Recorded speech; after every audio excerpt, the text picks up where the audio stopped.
Hi, I'm here with Jim Preissler, CEO of Trade.io. It's probably not a coin you have heard of because right here, it's not even been launched yet, and we are behind the scenes in Kuala Lumpur right before their expo tomorrow, where we're going to share this with the rest of the world. Well, Jim, thank you so much for being on the show. Appreciate it. I've heard about Trade.io from a inside source, and I got to say, I am impressed with it. And it's very hard to get me impressed about coins. But I'm sure a lot of people out there don't quite know about the finance industry or how it works. So maybe you could explain to us what Trade.io is about, because it claims to be disrupting the finance industry, which, as we know, is resistant to change. Right. So how are you guys going to do this?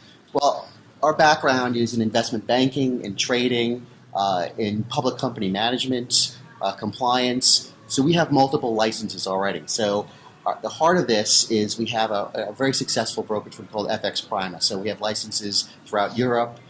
We have a broker-dealer license in the U.S. Yeah. So that is really the heart of it, where we're evolving it from. And what we're doing is taking that business and moving it onto the blockchain, the trading platform. And we're not doing it as a startup. We're doing it with revenue, profits, and a history and a track record and a trusted brand. Now, the first thing we're going to do is connect the existing trading platform to the blockchain. Interesting, that's kind of cool, but that's not really the heart of it. What ultimately we're doing is we're going to have a fully blockchain-based system where the front end is talking directly to the blockchain, and it's going to be a multi-asset system in that you can trade anything on that platform. Again, that's not necessarily a unique idea. You see multiple people coming out with that. What is unique is that we already have users and liquidity. And I think the biggest thing people are misunderstanding is the importance of liquidity when it comes to trading. That is the secret sauce. If you don't have liquidity, you have the coolest platform and exchange in the world, it's not going to work. And I think that's where we start to come in and add value. And I'll talk to you a little bit more of the other innovative things we're going to do. But that's really first and foremost piece, is that we're an existing business with existing revenue and profits, and we're taking that to the blockchain. And I would say easily that would be the first company of this magnitude coming into the blockchain and crypto industry. This sounds like a huge game changer. And also with regards to the crypto world, as we know, it's based on the ideal that is decentralized power and control away from money, and it's not a game for, or rather it's against the wealthy. But of course, coming from FX primers and the pool that you guys come from, that is where the money is. So coming into the crypto industry or crypto universe, do you think that might be a against the grain of what most of the participants will feel? Well, let me put it this way. The large banks, the establishment, has made off of our clients to date about $500 million plus. So $500 million has been made by Goldman Sachs, JP Morgan, Citibank, off of our trading network. Now, this is the innovative thing we're going to do, is that we're going to take that liquidity away and that revenue stream away, bring it back in-house with this liquidity pool, and share that profit with our traders. So these are big numbers we're talking about here. Now, in addition to that, obviously, we have our own revenue and profits we're generating from the brokerage firm. So how are we doing that? So what we're going to do is we're going to initially seed the liquidity pool with $50 million US plus 50 million trade tokens. And depending on the value of the trade token, that could be worth 50 million, 200 million, whatever it is. That's the initial seed. Our partners that are participating with us through the trade tokens will get 50% of the profit of that pool. Now, they're getting a free ride of what we're contributing to that pool. Now, talking about the decentralization, the other participants and how they're going to gain that profit is they're going to contribute their wallets and their portfolio for a peer-to-peer shared liquidity pool. So now we'll have a pool that we're seeding with a very large amount of money, but we include everybody else's wallets to this. We now can go head-to-head with any other liquidity pool on the planet. We will be large enough that we can take this volume in and process trades more cost effectively. And of course, all this is being written to the blockchain and the ledger, so it's a trusted source. That is the innovative piece.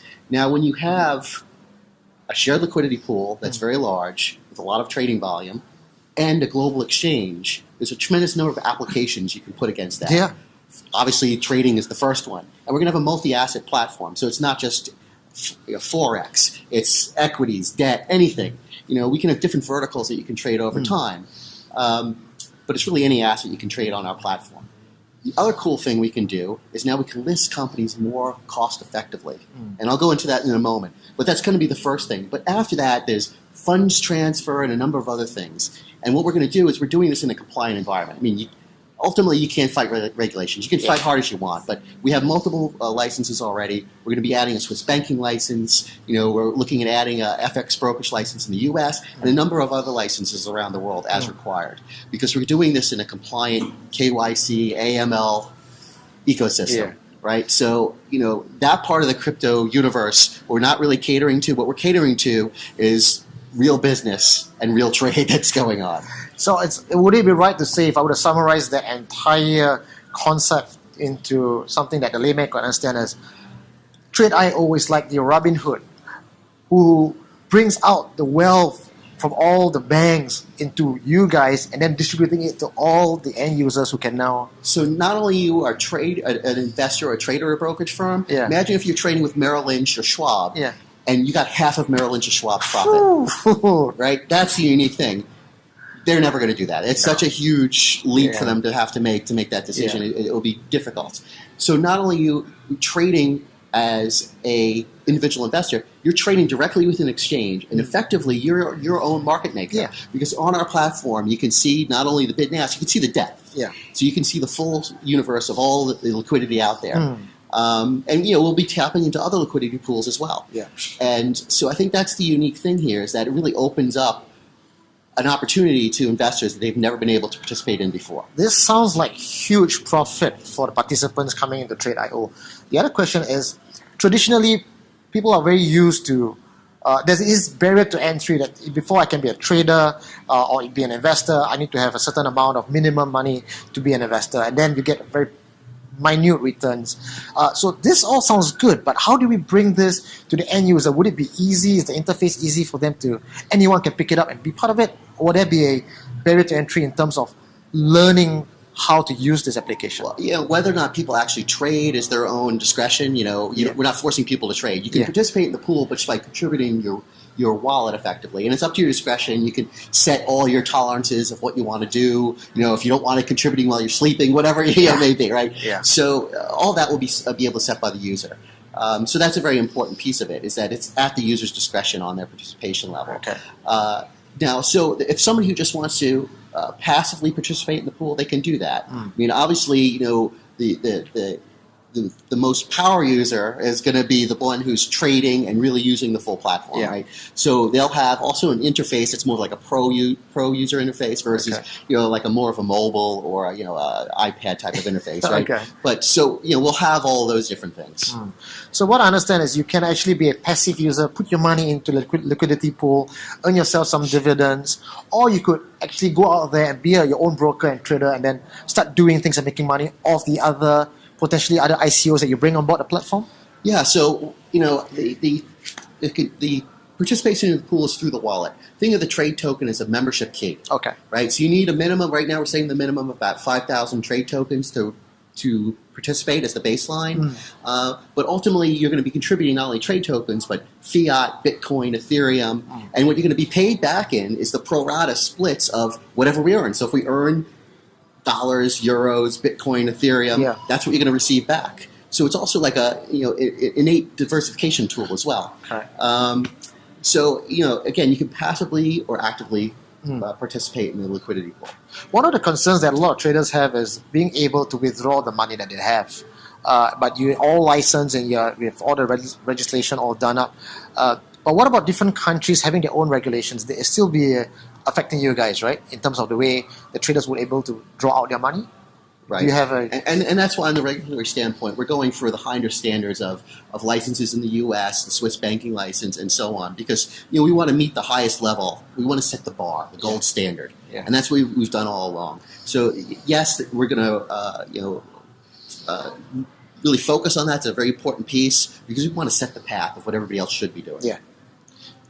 And for FX Primers, it's a company that you mention it to anybody who's into trading and investment. It's a name that everyone knows. And also that's going to bring up some questions like, why would Trade.io, who's being backed by FX Primers, need to run a fundraising ICO. You guys have the money already. So again, with regards to the white paper, which most people actually may not read, is how then do Trade.io use these funds that is coming in, and how will it benefit the participants?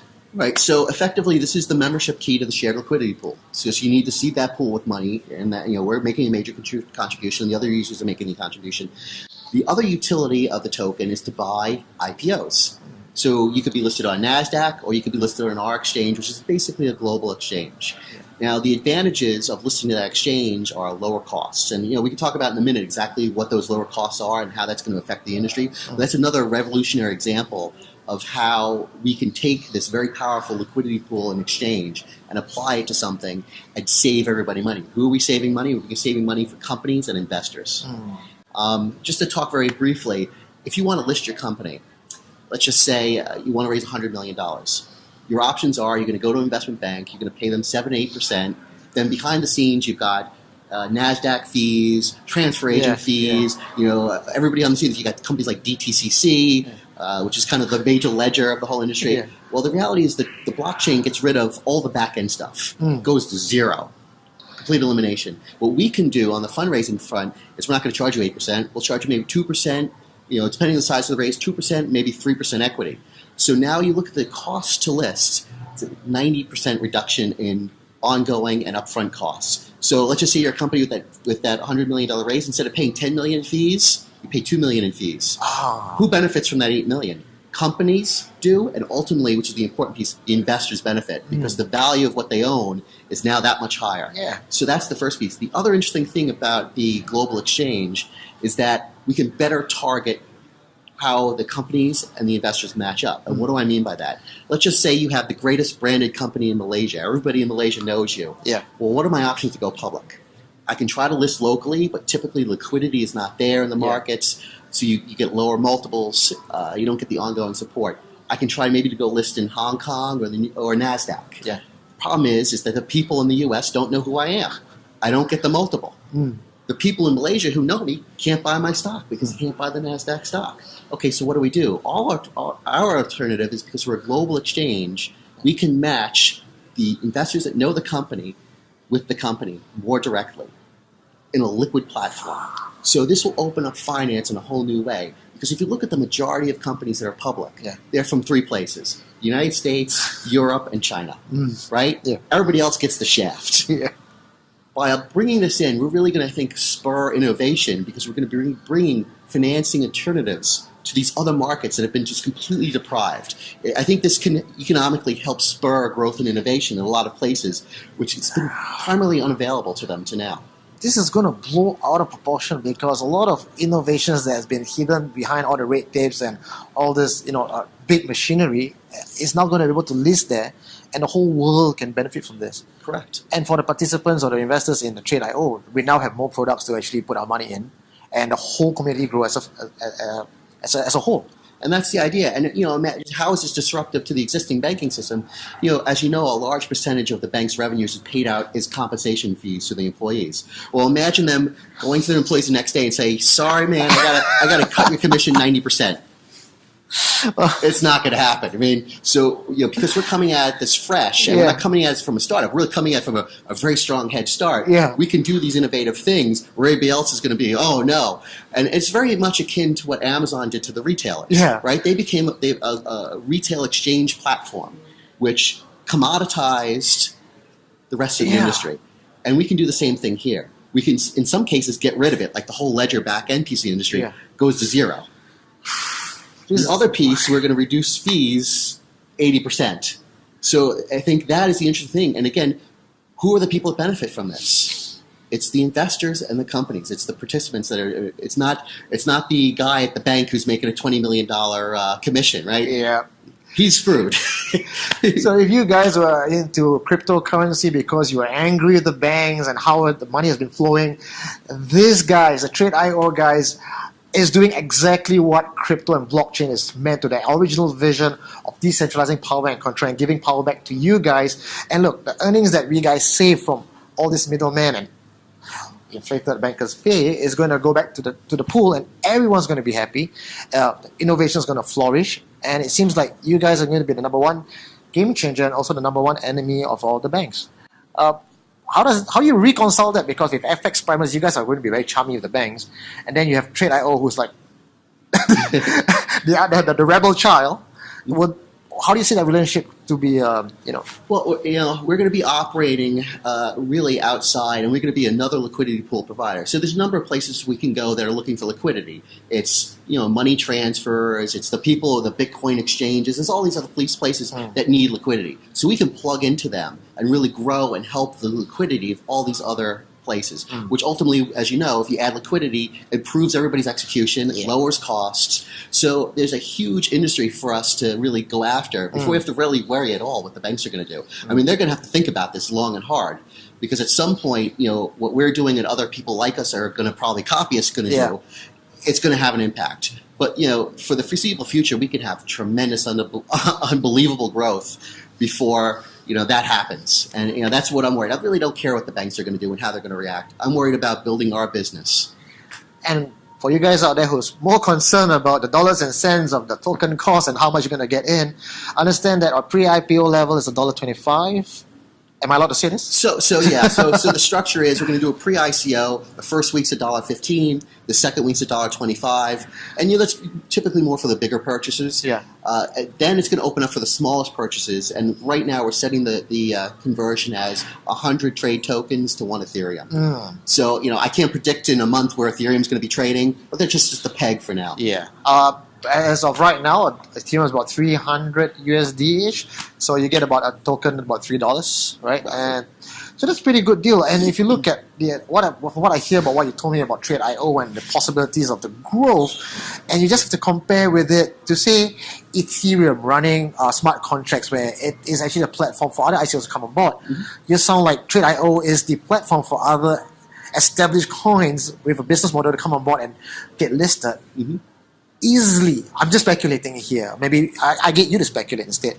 How much do you foresee Trade.io coin to be worth a year from now? Right. So what we're comfortable with is that there'll be an underpinning value of if the people are participating in the liquidity pool, there'll be a stream from that through the wallet. The token, the trade token, is the membership key to that wallet. So there'll be a value there, and this is unique. Most tokens out there do not have anything like this, where there's an underpinning value of people who are willing to buy it. So we have that as a first level.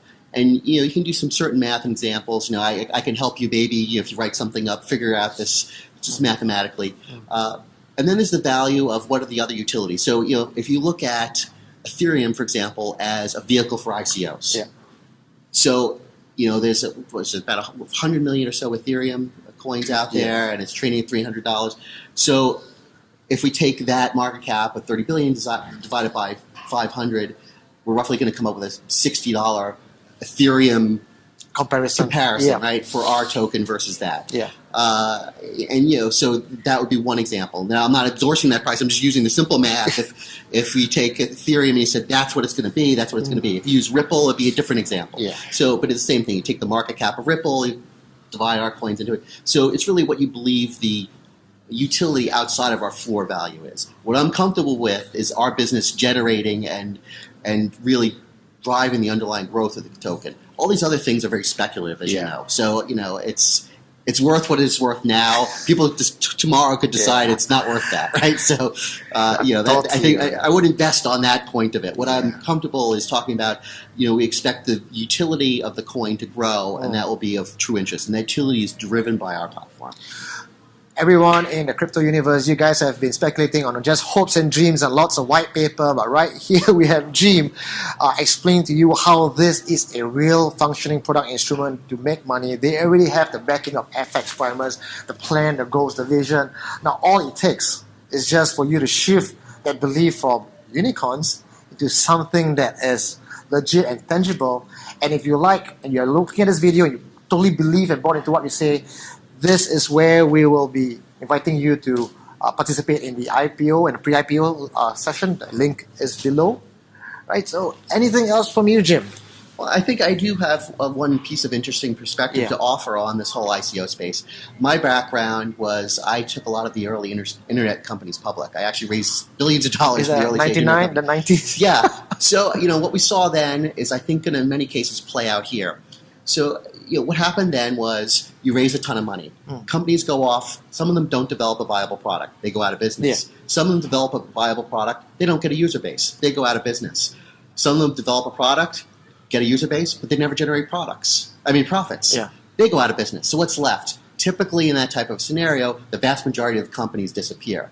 And what happens is you see a big spike up, a spike down, but when the companies survive, come out that next wave, their multiples higher. So, that's why Amazon is 500 billion, right? During the ride, it went from 100 billion to 20 billion to 500. Yeah. But I think that's a very likely scenario here. So looking at this space, the way I would think about it is that a ton of money has been raised. These companies are going to go out and figure out how to build product. They're either going to succeed or fail. If they fail, the financing's cut off. Yeah. So at that point, we have a window here where everybody's trying to figure out how to build a profitable company. So it's not going to necessarily crash right away. I think there's a window here because you're not going to know if it's going to be viable or not for quite some time. So we have to play that scenario out first. Actually, I was just about to ask you that because based on your experience with the dot-com bubble, people kind of compare this crypto bubble to the dot-com bubble and say that it's very similar. There's a lot of speculation, a lot of money being thrown in. In your professional opinion, in the next 2 years, what do you think the crypto scene would be like? Well, I think what's going to happen is that, and again, this is coming from a background where you understand liquidity and exchanges, you're going to end up, even for companies that are successful, they're going to be orphaned. And the reason being is because they did a standalone ICO with no support, right? So their users might be interested, but that may be it. And I think for our exchange, we're hopefully going to be able to pick up some of those companies and start listing them and give them that liquidity. So the successful companies that, they're profitable, we're going to be an avenue for them to really grow, even though they did the original ICO. Many of them I think are simply going to just disappear is what's going to happen. But I think there'll be an opportunity for us to help these orphans, that they came out with this ICO idea, which is really cool. They got some money, but they haven't really fully appreciated the power and the need for the exchange and the liquidity. And I think we're going to help a lot of them out because we're going to start listing them on our exchange as well. Thank you, Jim. And one last question. This is more for something that just popped in my head.